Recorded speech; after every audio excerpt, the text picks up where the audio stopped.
Well, let me start. We might get to some flood talk. We're sponsored by Poise. Oh my God. You getting Poise ads? Oh my God.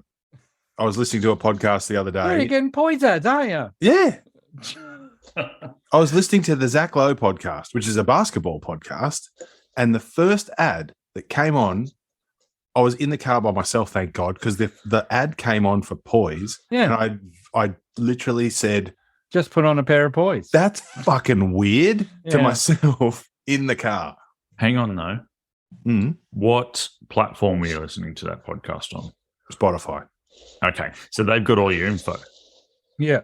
Yeah. So they can target ads. Yeah, but why Poise? Yeah. Because he's an old man listening to old basketball stuff. Oh, look, all the sports bet stuff, that's fine. I completely understand that. That's heavily targeted. But like the Poise ads, like what the hell? I would much rather get Poise ads than those fucking annoying sports bet ads, though. Oh, Poise for the boys. Yeah, Poise to the boys. Boys for the boys. May I ask, was the ad male themed? no, it was female. Right. Yeah. Well, that's even odder. Yeah. Girls' Poise. Wasn't, you got a runny dick. You bloody ought to get boys under here while you're watching your basketball and betting with sports bet. That's right. How long have you been doing those sports bet ads, Buster? Are you dribbling while you're watching? Dribbling? That's a dead horse. Don't watch the front. Oh, no. Double dribble.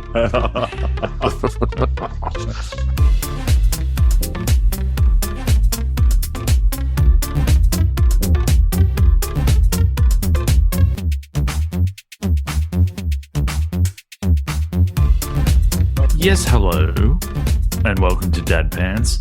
This is the podcast that used to be about old dads helping a new dad in his new dad life and has now descended into toilet habits and we go trying to find a waterfall. So I don't know, at some point soon we'll get back on track with some dad gear, hopefully, and dad gear of the helpful variety. Because we did used to give out some good advice at one point, I reckon.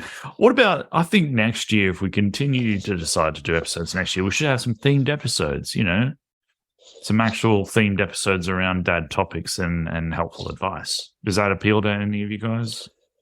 I'm feeling appealed to. Okay, I'm that's feeling Ben. listened to, yeah. Yeah, I'm feeling listened to. Feeling That's looked Matt. at. That's Hey, Matt. Giving his opinion there. Let's have a third guy. Who's the third guy? Yeah, mate. Sorry. That's Rich, who hasn't given an opinion, but I'll assume he doesn't have one. Yeah, I'm happy with toilet talk, but you know. Well, I think we're all happy with toilet talk, aren't we? Like that's. Well, let's you know. I think the listeners have decided by their absence, but we will promise. We promise to get this back on track at some point. But I want to talk about some things right now. Let's get some dad stuff out of the way. First of all, it's November. In Australia, that means that it's nearly summer. But we've had some pretty regular updates from Matt, living in Canberra, in our nation's capital, about some fucking awful feels like figures. So it feels like being, of course, when the weather app tells you the temperature and then what it actually feels like temperature-wise. Matt, what's going on, mate? Oh, some wintry blasts. We've had at least 2 days in November. I think one of them was last week, where I think the apparent temperature was 12 and the feels like was 1 at one point. That was the warmest it got all day. And when I woke up the next morning, I think the feels like temperature was -5. See, that's just not... That 10 doesn't days happen. before summer. No. It doesn't happen in November here. No. Snow, they got snow up on the mountains surrounding Canberra. Was it a good way to get some dad chat going, though, with fellow Canberrans? Well, when it's that, it's not... We don't exclude when it comes to the feels like temperature. It goes in everyone. Everyone wants to talk about it. How cold is it? It's November, nearly summer. It's the end of spring. What's going on? Why is there so much sleet? Yeah, why we got sleet? I think first week in November it's sleeted. Yeah. So we've had a couple of days where it was where it was like we're pushing like zero for All it right. feels like. Sorry about that. That was awesome. Unexpected. I know, But and I welcome. also had a chance to stop myself. In my brain, I went 3 times. Say it, don't say it, don't say it. And out of the 4 of us, you would have been the longest odds to have made that joke. I reckon. Absolutely. Yeah, I reckon too. Well, now that we're here, this is Dad Podcast. May as well list off all your daughters. I'm not doing that because I'll leave one of them out, and I don't want to upset them. Fair enough. All right. That's baffling to Canadian listeners, I'm guessing. The Danish listeners, of course. Oh, yeah, of course. Anyone We're under the age even of popular with 35? Danes after Thursday morning. Oh, yeah, the Danish. World Cup We had a chat. bit of a Danish following there. And I don't know. Hello to any Danes out there, but Yeah, you know what? We respect you and we love you. Yeah. The brotherhood, the familyhood of sport. And that's why we're not going to We beat hope we don't want you to win. That's why we're not going to beat you. We'll just draw with you. We're happy with that. Yeah, you can just draw with us. We can all hold hands and Yeah. Just have a friendly. Just Yeah. be are friendly. we allowed to talk about the World Cup? Is this an okay segue? For sure. I was about to have a crack at Matt, so that can wait. Well, we'll get into World Cup. No, don't be sorry. That can wait. That's a sizzle for everybody. Me having a All right. crack at Matt. he's going to have a crack. All right. I'm prepared. Can that be a new segment? Can you crack at Matt? Crack a mad. Is everyone Like crack a fat. Crack at Matt. Here's a a fatty. list of Crack a here's a matty. list of things that we've always been annoyed about. Is that what's happening here? Well, it's getting close to Festivus. So. That's right. Yeah. What do you want to say about the World Cup?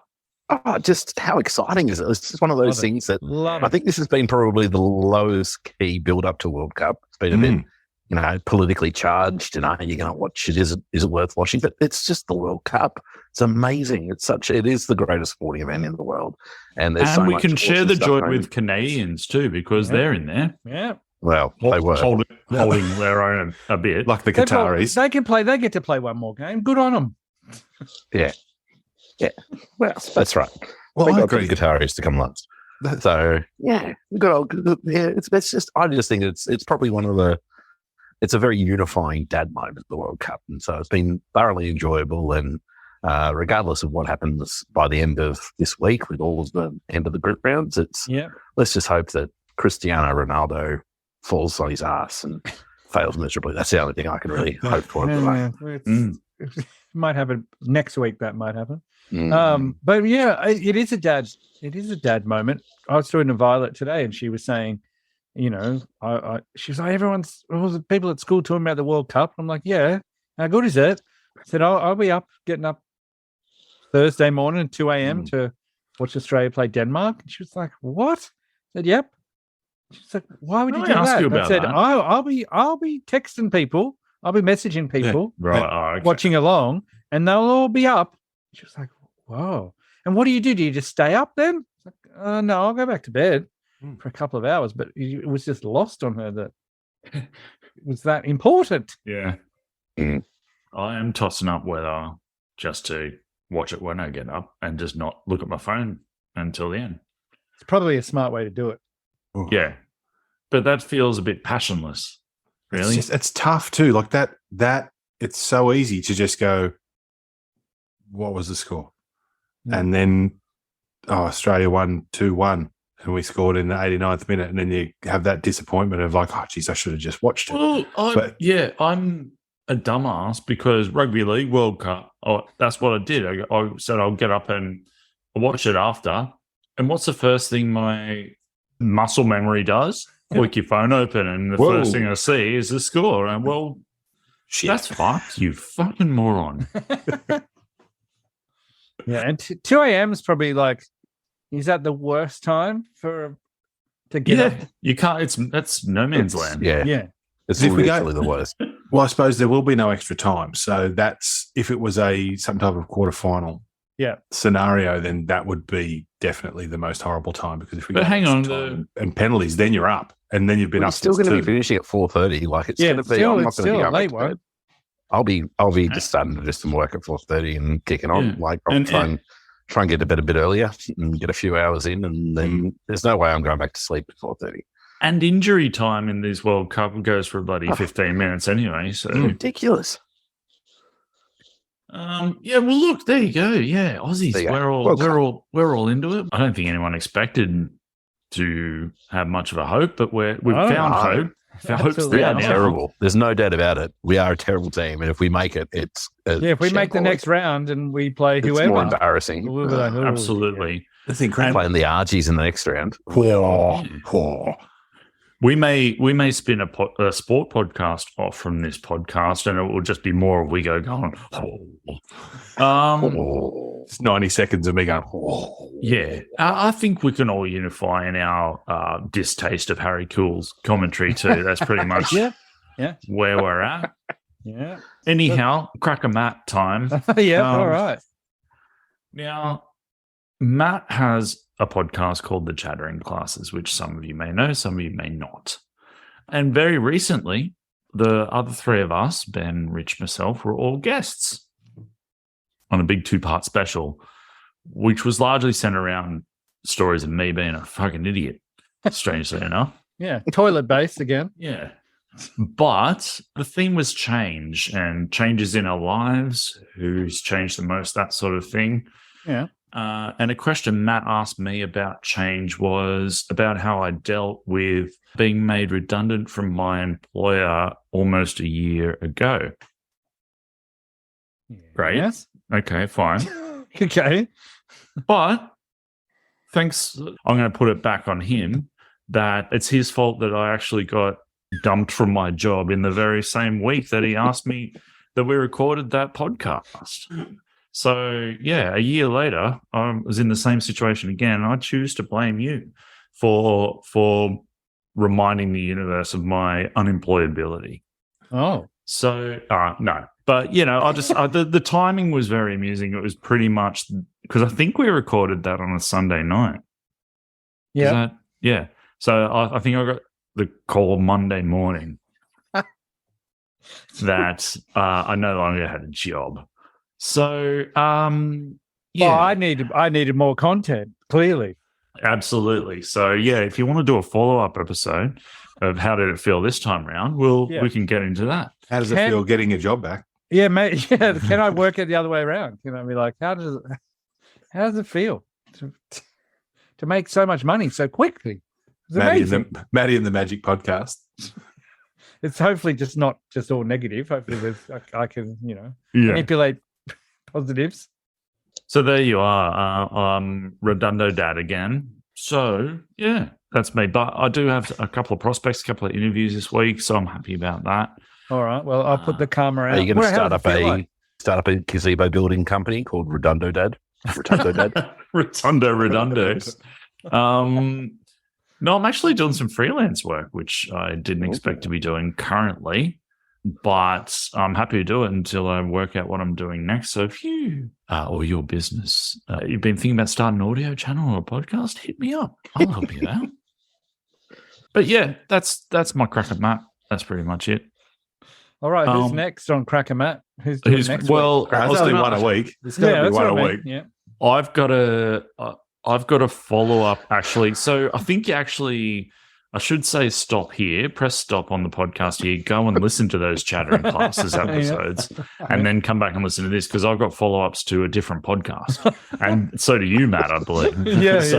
That's right. So you really do need to go and listen to those before any of this next bit will make sense. But Matt, you want to ask a question about something that was raised in that podcast. I was going to ask a question too. So you go first, buddy. Oh no, my question was about last week's podcast that you did with Wiggo. Oh, apologies. Okay, all right. Well, maybe I'll ask mine first, since we're just talking about. Yeah, okay. Yes, so something Wiggo that you brought up in that podcast, Chattering Classes, was this crazy idea about filling in your pool. It's absolutely like. We know you've got a love-hate relationship with cleaning your pool.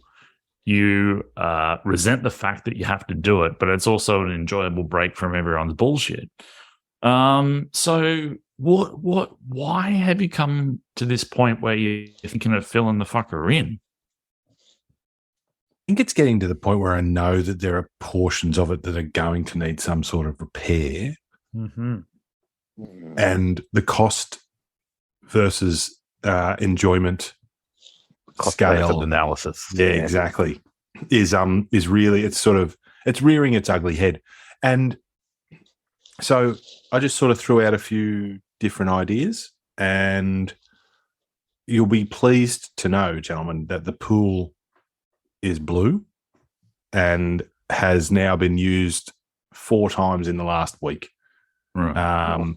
And so for this summer, at least, the pool will remain a pool. Stage release. I've got something to tell you guys. Oh. I feel like I don't care about my lawn anymore. Oh. So it's gone from filling in the pool to just being to having a lawn to not caring about the lawn. Just not caring about the lawn. Hang on. What's the matter with the lawn? How is this connected? Well, is it time to crack a ban? I've got something I need to complain about. You not caring about your lawn. So to give you a little bit of lawn backstory, we know it's summer in our street because the internet line goes brown, right? So where they dug the fiber line into, like, down the street, right, the soil that they put in that patch and the grass that they put in there dies as soon as it gets warmer, right? So there is this line that goes all the way from the bottom of the street all the way up, basically a meter away from the curb. So it's like there's a border that's been driven all the way up the street. Like someone's got poison and just this sounds like a magic realism story or something like that. And so the lawn at certain stages in summer just doesn't look real great. And it's like, what am I doing? Like, I just have that existential question of, why am I doing this? So your justification is you got one brown strip. So you're looking for any excuse to give up on all the rest because you've got this forced. Here's an episode title. You got this forced brown strip. So that's your way of saying, well, who cares about the rest then? If I have to have this strip, then the rest of it may as well die.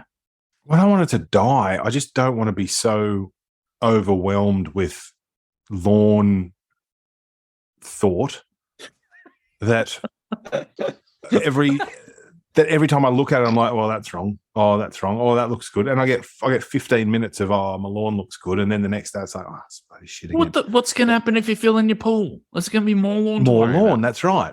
Right. So what are you suggesting? Like plunge pools everywhere? Is that what's happening? You're going the opposite. More lawn equals forlorn. He's getting a forced moat. That's what it's more lawn, forlorn. If that's not the title, then I don't know what is. In-ground trampolines just all the way around instead of the moat. Yeah.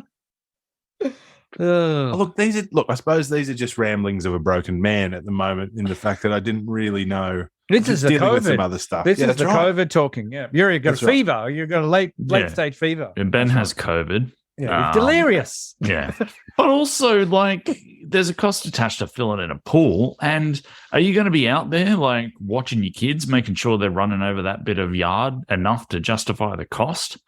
Are you using this for fun enough? Well, so you can get filler for nothing. People are looking to put stuff places. People are looking to dump stuff anyway. That's right. People are looking to put stuff anyway. To put stuff in places all the time. That's right. What are you going to do? Put a post out on the Central Coast Facebook group? We're going to dump shit. Looking for filler. Yeah. We're covering this over on the 1st. Yep. If you want to throw something in before then, go to town. Yeah. Maybe I am. Not this summer. Yeah. Not this summer. But I just felt like I needed to tell you guys that these were the sorts of things that I've been thinking. I need to be talked around. Don't you feel any dad shame? Well, I did, and that's why I brought it up, right? So I just wanted to talk it through before I made a rash decision and filled in my pool and killed on my lawn, on purpose rather than accidentally. Rich, what do you think of this? I think that my thoughts have well and truly been voiced on the matter over in the previous podcast that, I think that while the children are there, while they're enjoying it and they're getting anything out of it, I think you'd be nuts to fill it in. I think it's one of those things that is, I would personally love to have a pool. I think it's a sign of a very happy family to have a pool in the backyard. And Ben, you've told us about your happy interactions with the pool people who are testing your water. You go in there, it's a nice ceremony, you have a chat. You wouldn't want to lose all that. Yeah, you're right. And this is why I come to you guys. Is it? I just don't know. I can't fathom not wanting a pool. Yeah. Like, I can understand where you're coming from, William. Don't get me wrong. But at the same time, it's just a pool. It's a pool. It's like the ultimate, as growing up as a kid, the ultimate status symbol, having a pool. Yeah, it was. That's true. Yeah, you go to that. didn't. Well, see, we're going to have plenty of parties, plenty of pool parties. Yeah. Kids are getting to that age where Well, that that's is a it. much Like, more social. 17, you got at least another 10 years worth of pool parties there. Yeah, At least. It's a lot of work. it is, but That's it fair also enough. you got to Like, as I say, remember. I don't have to look after it. This is the thing. I've never experienced looking after a pool, and maybe it is as onerous as you're making it out to be, and maybe that's you got to do what's best for you, my friend. I think I'm overselling the onerousness. Yeah, But at some stage in the next 12 months, I feel like I'm going to be up for a new cleaner and a new filter. right. I've got a question for everyone. I've never asked this question before, and I'd be interested to hear what your take is. You're a stats man, Wiggins. Having a pool makes your children what percentage more popular? Like 11%? Is it more than that? So I think as the age goes up, Yep. so does the percentage of popularity. Right. But then it literally just drops off a cliff. Like at some stage, What age? I think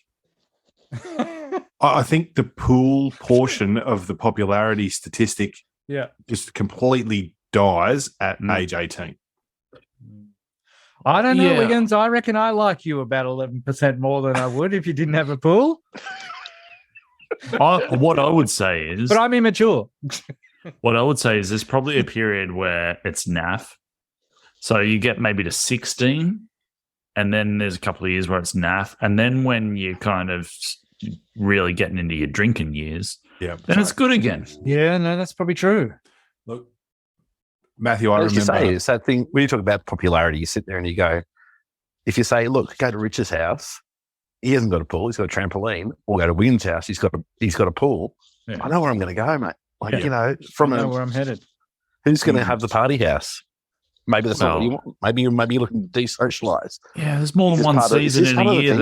though. More than Is one this the season in a kids? year, Rich. People are happy to go to your place in winter and tramp on.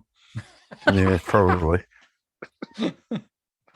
All right. Well, we might leave the Maybe we circle back in Bizarre. late December, see how the pool's going.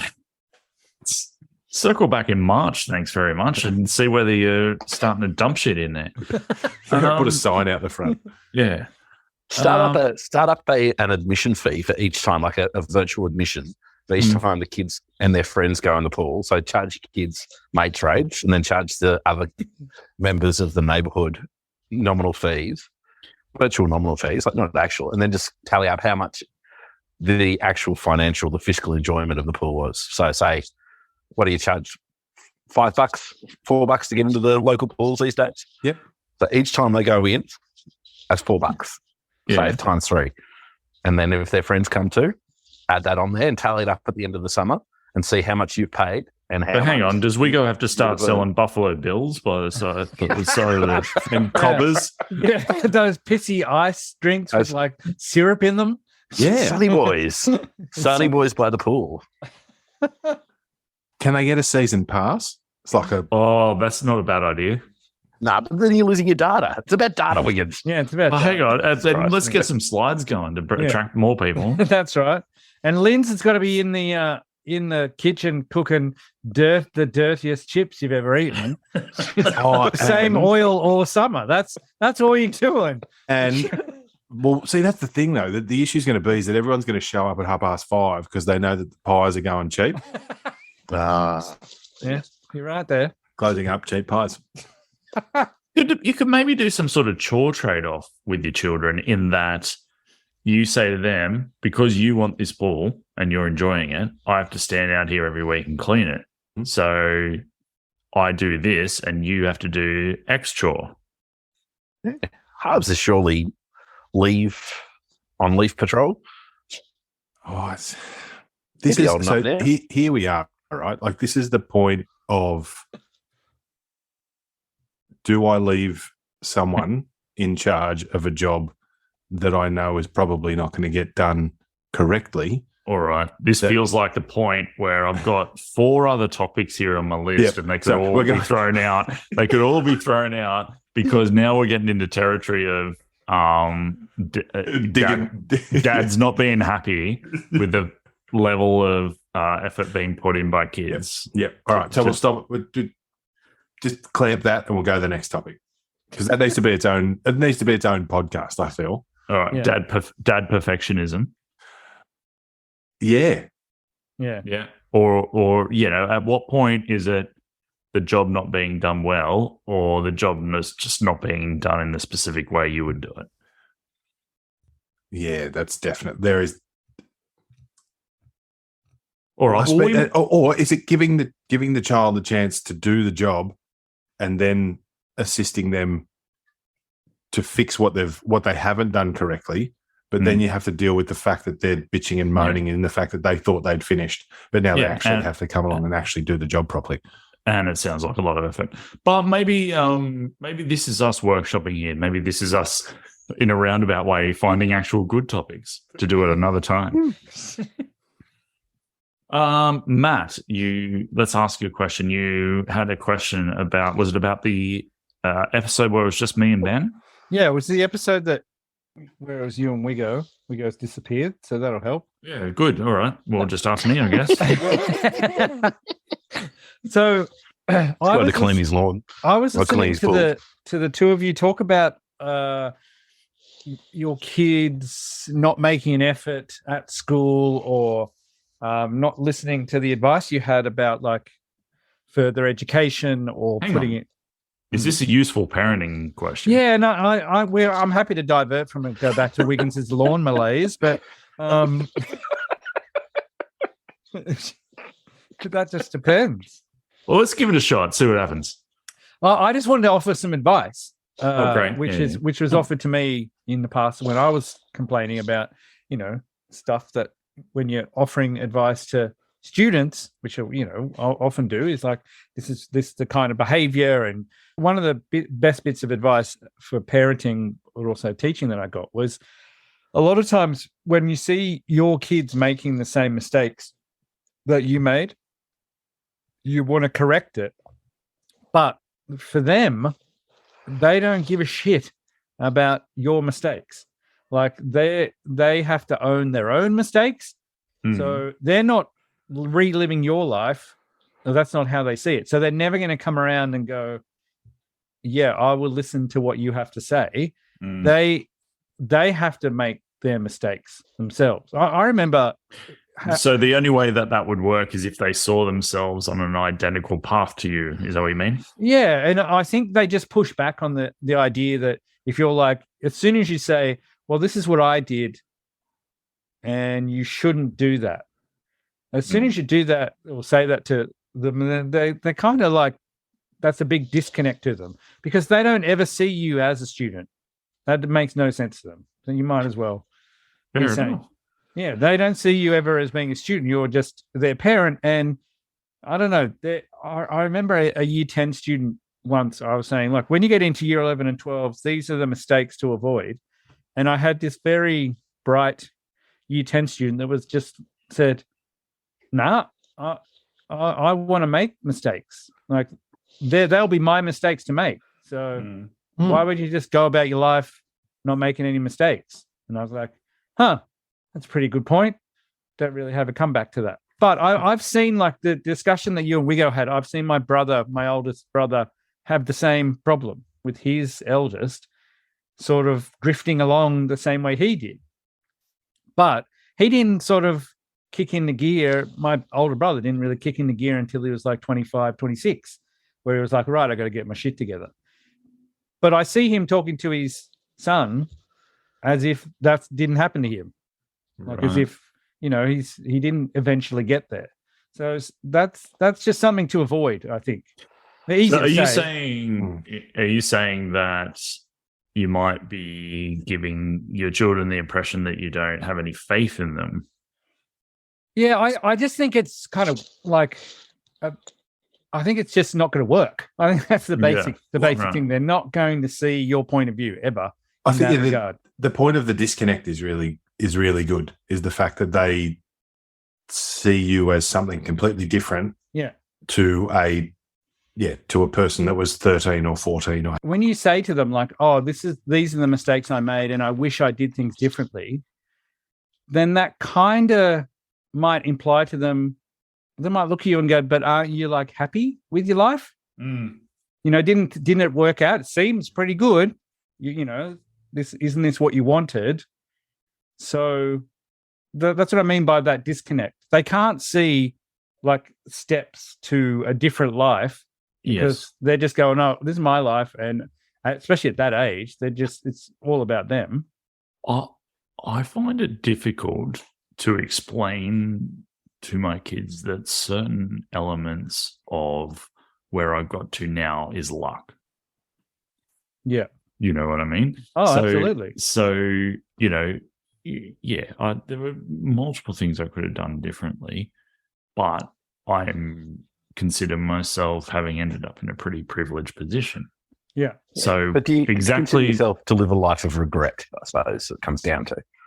And I think that for all the mistakes, as you've kind of touched on, that you've made, you don't kind of look back on it with any real regret. You've learned from all of those mistakes, and luck plays a part, absolutely, and privilege plays a part. But at the same time, the privilege that we have is kind of almost institutionalized anyway, like just by virtue of being born in this country and stuff. So there's a lot of stuff going on there that is out of our control, and it'll be thrown up to us, and we're dealt a really good hand. So basically, we're on a good path. Yeah, absolutely. Any regret is around unnecessary angst. Right. Pause to myself. Yeah. And you want to limit that. You want to limit that in your kid, but they're never going to see that. They're going to go, this conversation means that my parents want me to have limited angst. I talk to year 12s about this every year, about the problem they have with their parents and with teachers is that for our point of view, the less stress you can have as a parent is for your child to lead a pretty straightforward, boring life, right? To do well at school, study well, get a good job, find someone, settle down, have a family, right? That would as a parent, give you the least amount of stress. But that's not any of the lives that anyone lives. No. And no one ever seems to regret that. But when you become a parent, you're just like, oh, I have more anxiety for this person than I ever had for myself. So not even in a roundabout way, what you're saying is that a lot of that is about the parents saving themselves some stress. Yes, absolutely. Rather than trying to save the kid from making bad decisions or stress or angst on their part. Because what you can see is, like, if you follow these steps, you study well and you get into a good university, whatever, and you get a good degree and you get a good job, then that's a lot of angst taken out of their life. But it's not really, it's out of your life. It's sort of like, well, that's like just setting yourself up. Putting the responsibility back onto them. Yeah. It's like, you're no longer a burden to me because you can support yourself. That's right. Exactly. Like, yes. And then I will not be so worried about you. I'd rather not be. I don't know. And that's what I think a lot of the angst that teenagers have about their parents is they don't know they don't know what they want to do with their lives, but their parents are like, no, it's straightforward. But I don't know. Yeah. I think as pertains specifically to my situation, which was that my son was making out that he didn't feel he had to try hard because he wanted to do a kind of manual job. Yeah. Was that, you know, I remember being his age and thinking that I knew Yeah. what I would be doing at that That's age. right. 100%. And did you listen And- to any adults who ever gave you advice of that you don't know what you're talking about? And No, but I don't think anyone ever told me that, hey, dumbass, you haven't experienced enough, you don't know enough, and you're like a volatile teenager and you'll change your mind 20 times in the next 3 years, yeah, you know? So, yeah, it's more about just explaining that there's actually no reason to limit your opportunity, even if at this point you don't think that you're going to use them. yeah, It's actually no loss to keep your opportunities open, I guess. yeah. I mean, everything you said, in the same way everything you and Wiggo said in that conversation, was true, but not to them. It's not true to them. They just go, nah. I think I've got it sorted, and that's the problem. And then in a few years' time, it'll flip, and they'll be completely uncertain about everything. And you'll say to them, "It'll be fine. You'll work it out." And that's what we do. I think my main problem is that I don't feel I ever had anyone to tell me things I needed to hear. Right. And so maybe I overcompensate in that area now for others. Yeah. But I'm fairly certain that even if I did have someone who told me what I wanted to hear, I wouldn't have given much of a fuck. That's probably right. So how about you, Wiggo? Well, I was just thinking about this then. While you guys were talking, I was thinking about what my experience was through that period of time in high school. And my parents separated when I was quite young. And so I had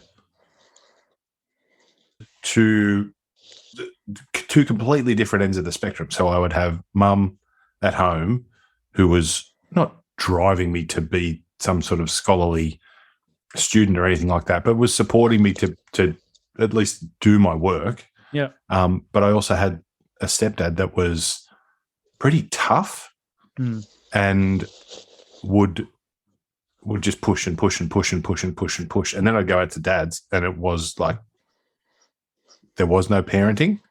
Right. So it was there was too much advice and then no advice. Right.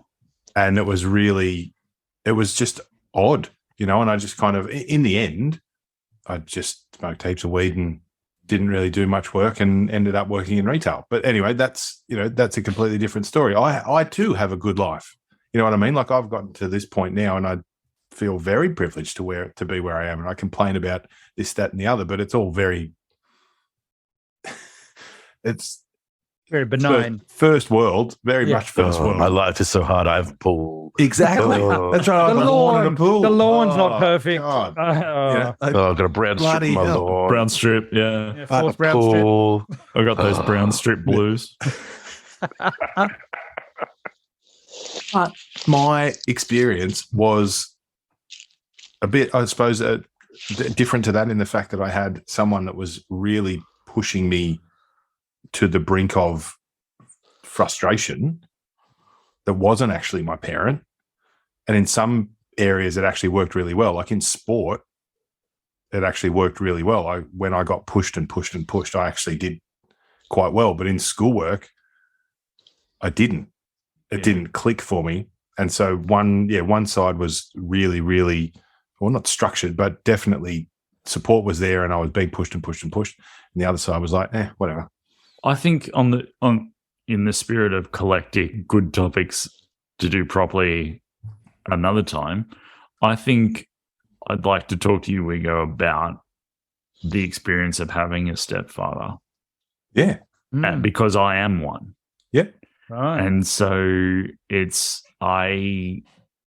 always a constant battle to know where to pitch the parenting. Because we have that similar situation where the dad's not doing any parenting. Right. Yeah. So my eternal question is always, all right, so do I compensate for that? Or am I not in a position to because of the fact that I'm a step parent, so I shouldn't really be trying to, that kind of thing. So, yeah, I think that'd be an interesting thing to talk about. Absolutely. I'm more than happy to talk about that. I haven't talked about it enough, to be perfectly honest. Well, yeah, let's do it. Yeah. Maybe you could say that to your stepson. Let's do it. What? Say what? No, where should I pitch? Yeah, like where I'm not sure how to do this, Yeah. I don't know, I don't know. I mean, I might be completely off, but like, I don't know. He's probably not going to have an answer for you. He is a smart kid, but at least it gives him something to think about, right? Yeah, he won't have an answer. And if he's like a classic surly, 14, 15-year-old. How is that fringe going? He might say, this is your problem. This is what do I care? What do you ask me for? You're a stepdad. Sort your shit out. Yeah. Auckland. Well, yeah. But the most obvious answer would be, don't tell me to do nothing. Yeah. I mean, that might be what he says. But I guarantee you he will think on it. Yeah, that's the thing. Like, he'll give you that answer. He'll give you that answer straight off the bat because that's like that's the first answer that comes to mind for a 14-year-old. Just don't tell me. Don't make me do nothing. So you've started the conversation, right? But I won't start the conversation by mocking him like that. Sorry, what did you say, Ellis? Is there a degree of generational parenting in there? Like, I think about like our parents were the boomer generation. They were very much a result of post-World War One or post-World War Two, to a certain degree, I suppose, strict-ish parenting. Children were seen and not heard. And then our generation was, to a certain degree, I suppose, we were left to our devices a lot more. And now there's kind of a bit of a backlash around that again. Like, it's kind of come around to, like, there's almost a level of parents wanting to support their kids as much as possible, but also there's a lot of parents seem to want to be friends with their kids. And I don't know that that's the answer either. Like, this, I just mean that, like, from that historical perspective, like looking at it, there is kind of very different trends in parenting, how that's worked out. Well, it changes because I'm now really good friends with my eldest, but also I didn't have to. I can see where my dad made mistakes because I think I made the same mistakes because I didn't have to parent a lot with her, where I've had to parent a lot differently with the three kids that I've got in the house with me now. It's different being the weekend dad to being the exactly. Did you ever ask him about that or talk to your dad about that, about the fact that you both found yourself in a similar situation? And great question, Buckland. And the answer is no. Right. Is that consciously you didn't want to, or just didn't occur to you to do it? To be perfectly honest, I've battled with my inability to ask that question for the last 20 years. Wow. Okay. Should I have asked that? I don't know. No. Like, I've absolutely, like, it's a very fair question, and it's true. Like, I've asked myself the same question probably once a fortnight for the last 20 years, and for some reason, I just can't get myself. There's a lot of stuff that's in behind that, obviously, that I don't really want to open the door. Probably had a couple of opportunities to do that, but my dad's, and now I think it's gone too far in that my dad's not in a great way, and I don't want to, like, I don't know how much longer he's got, to be perfectly honest, and I don't necessarily want the next X amount of years to have to be tainted, for want of a better word. Yeah, but I suppose obviously the conversation is shifting to, something that is more orientated around you and how you're feeling rather than how to deal with weekend parenting, for want of a better term, your daughter, because that's over with, really. Yep. Yeah. So I guess the Mate, the idea of bringing up that as a way to talk about it is a bit too late, I would say. What if we go, you talked about like this kind of stuff to your daughter? Like this is how I feel about like having step parents and things like that. And then talking to her about it, because you two have a way more open relationship to do that. And maybe that'll give you some kind of insight that way. Oh, Matt, you're always wanting us to talk to our kids like freaking like they're adults or something. Well, like she's the only they're one that is equals. an adult. She is literally an adult. She is the only one who is an adult that you could talk to in that way. You and your bloody... Hey, she's coming down next week, so I'll be able to... You and your theories about treating him with intellectual respect. Well, can we put a hard handbrake on this seriousness? Yes. And can I tell you a story that I like to call the silent cake? Well, yeah, Yes, but please. before you do, I'm going to sizzle. I'll just sizzle very quickly that we got some Ellis content coming up. Ellis content. I'd like to ask him about his new car Ellis. Oh, car dad pants. Yeah, and I should have looked this up earlier, which commandment it was, but we got some a dad commandment callback of a car not being a TARDIS. So there's some sizzle. Yeah, plenty of sizzle. I think it's two-part sizzle. Number one, that's the content that's coming. And number two, will we get to it? Who knows? Where's the mystery? We need to do an end-of-year podcast where we go through all the content that we didn't get through. Nah. Yeah, you know what it'll be, though. Buckland will say, I've got content written down here. This one's called An Angry Shoe. And you'll be like, I don't know what that was. I forgot. All right, moving on. The quiet cake. I don't know. I'm not sure. Yeah, so silent cake. I'll just show this is my daughter turning 14 a few weeks ago. And we had a lovely day. Lots of one of the best things about your child turning 14 is you don't even have to go to the birthday party. Now that's the next step. You can just drop her off. She wanted to go bowling with friends. You drop her off at her own party. Ooh, You go in there and you pay. What are you getting? You pay. You can do it online. Walk them in. Go, here's this. Where's the lane? Over there. All right, I'll see you in 2 hours, and then you leave. Now that's pretty good.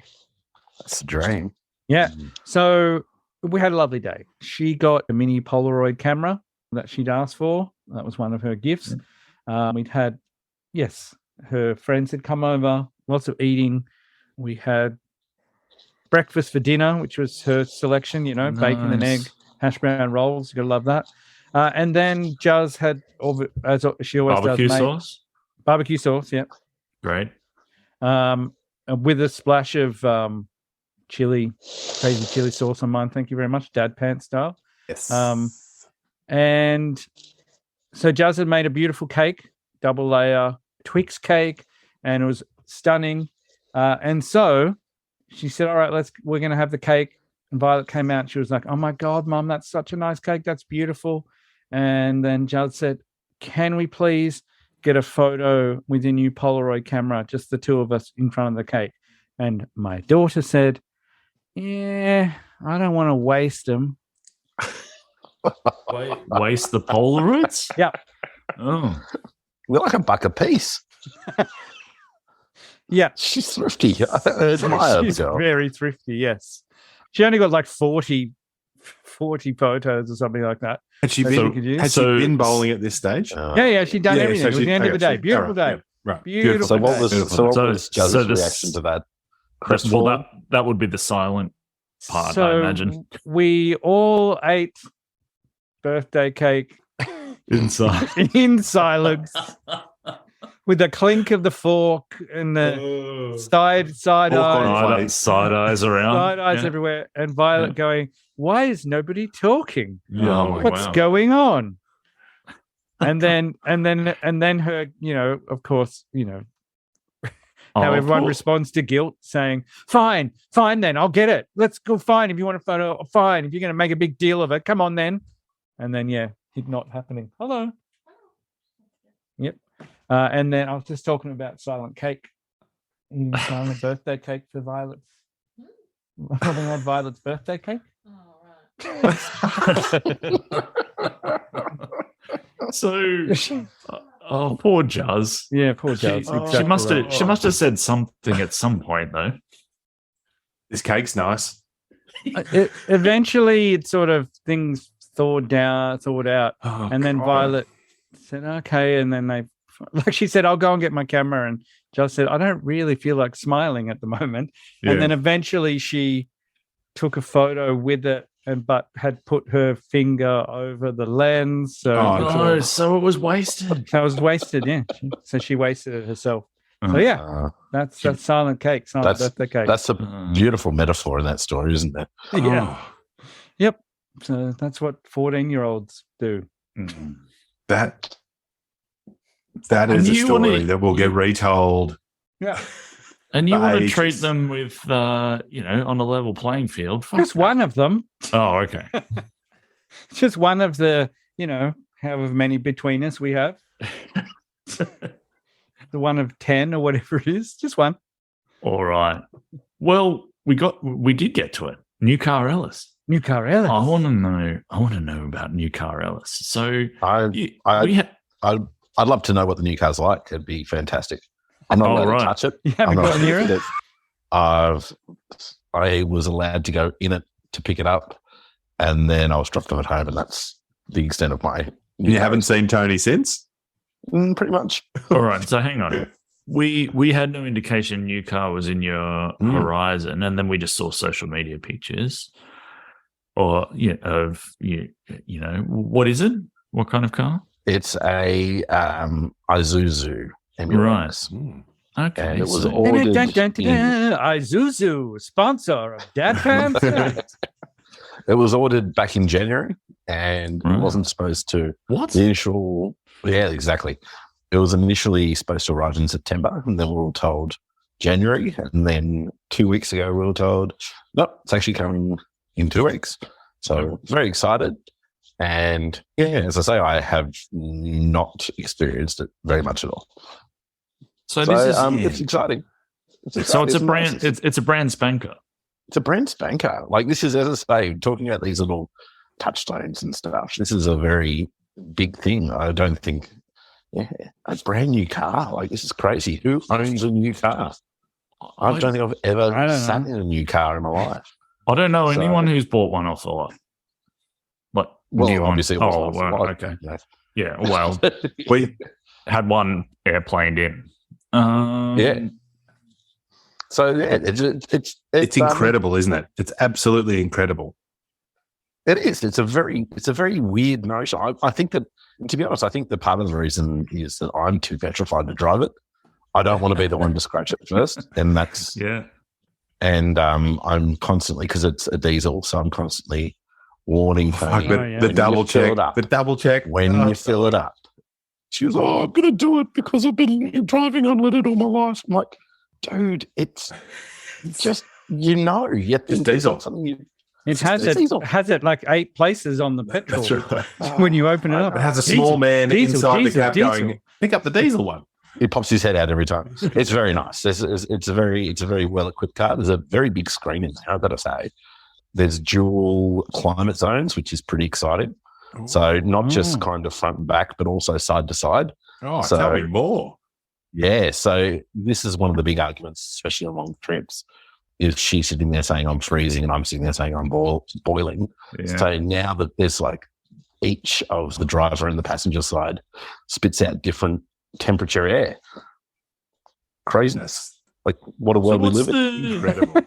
We'll talk about the decision to buy such a new car, because Well, I kind of. don't think it's even crossed my mind to do that ever. Well, it came down to the fact that we were looking at getting a new car, but it was going to cost us just as much to get one second hand.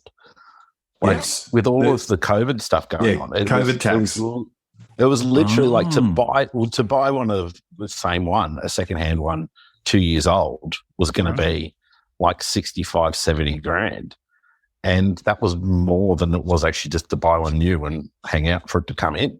So really, economically, that's the reason we kind of went down that. It was like, well, you know, end of the day, we've got a new car and we've got no desire to kind of get rid of it. We're obviously living bumfuck nowhere, so lots of big trips are on the card. So we do we've got the big 12-hour journeys everywhere. So it's going to get some good runs in there. It just kind of ended up making a bit more sense. Like, you know, it's just one of those things we'll probably, as I say, the plan is to keep it for probably a good 15 years and we'll see how we go from there. Like the engine on it runs forever. That's the big thing about it. So, yeah. How odd. I never would have thought that would be the case financially. Yeah. And it's purely a victim of circumstance. Like there's no way in hell I'd ever thought I would have bought a new car.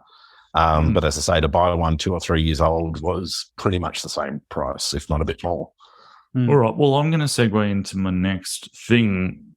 Now, during the week in our group chat, you were asking Ben, who is obviously a retail subject matter expert, about trying to transport a TV in your car. And we've discussed cars is not a TARDIS on this before, and ridiculousness of people trying to fit things into their cars that just won't go. So was this you trying to fit something into this new car?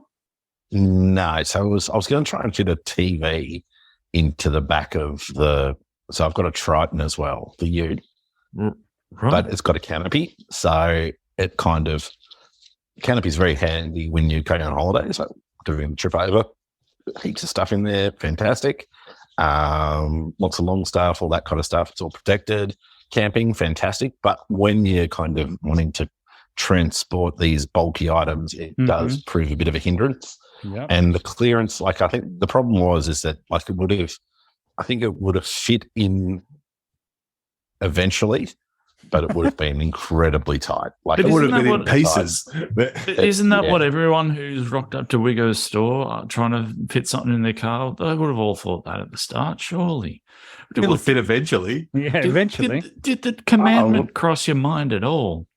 Well, we actually bought a dining table as well, and we managed to cram that. Yeah, and that was literally, the car was a TARDIS. So we managed to get 140 centimetre round diameter table into the back of the Ute with a canopy, and the tray was held up with rope, and yeah, it was pretty hairy, but we got there. It was all good. Car is a TARDIS. We got there. Depending on what you transport. I wouldn't have done it with the TV. We got the TV delivered eventually. Thank you. And it was just that moment of probably could here, it's not that much off, but it would have been madness. Yeah, look, there's been some disagreeable concepts in this episode. I'm sorry, talking about trying to cram TVs into cars and filling pools in and stuff like that. So I apologize for that.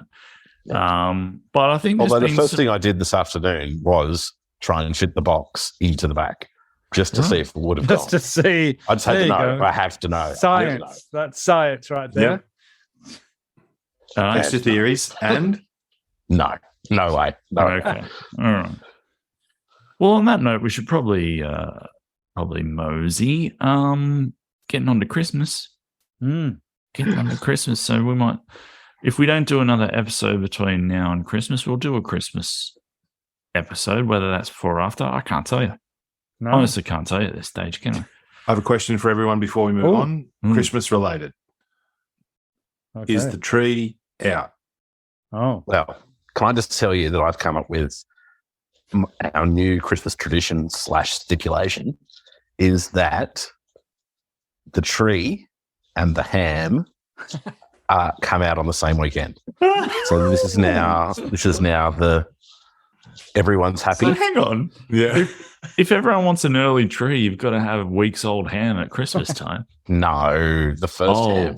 Oh, I see. The first ham. The first ham of Christmas. I was going with the first ham is the sweetest, but anyway. Sorry. For some reason, I stupidly thought that you know, it would only It be was only going to be at one ham Christmas. over a Christmas period. What are you first- talking about, The Buckman? first ham of Christmas is amazing. So the first ham of Christmas, coming close to the Christmas tree going up, happened last weekend. Lovely. Hams well and truly been hacked into. Everyone's a winner. Oh, So All that's right. my dad advice. But Oh. hang on. Are we talking butcher ham, or we're not talking Coles or Woolies off the shelf shit, are we? And ham. I've got no problems with supermarket ham. Okay. But it's the same stuff. Bombshell. It's very rare, unless you're going to a high premium butcher. Yeah. And Yeah. even then, like they're very hit and miss with their. But at least you get consistency with supermarket ham. Good supermarket Oh, ham. all right. We're buying new cars, but we don't want to go to a butcher for our Christmas ham.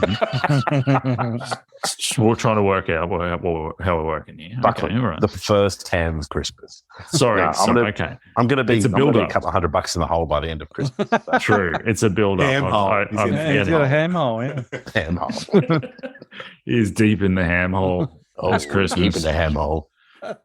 When with that That'd be the delight- title of the Christmas special, please. Deep in the ham hole. Our tree's going up tomorrow, I Okay. believe. I think our tree's going to go up Friday. Came out of the roof today. Yeah, it's I will wait until someone asks where it is, and then I'll put it up. I still get accused of being a Grinch. I don't know what the fuck. I know, Seriously? You're already in Oh, first man. ham. You should see the festive nature of our lounge room, and I'm just still being accused of Grinching it. Wow. What do you got to do? Hey, a they story should for come another they day. should come and spend 24 hours at my place.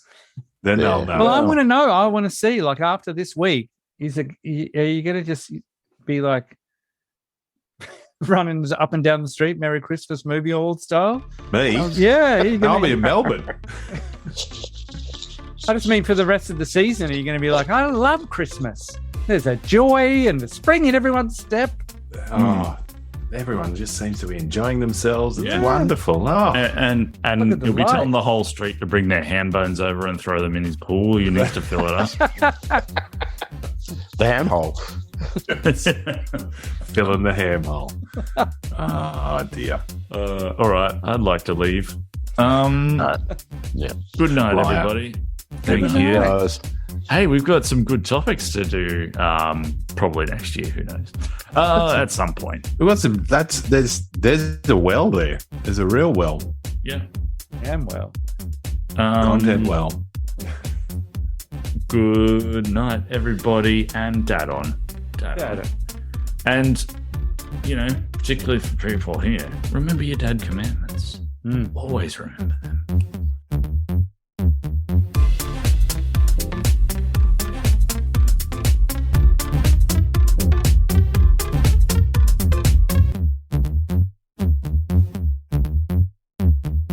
This is an Angry Chimp podcast.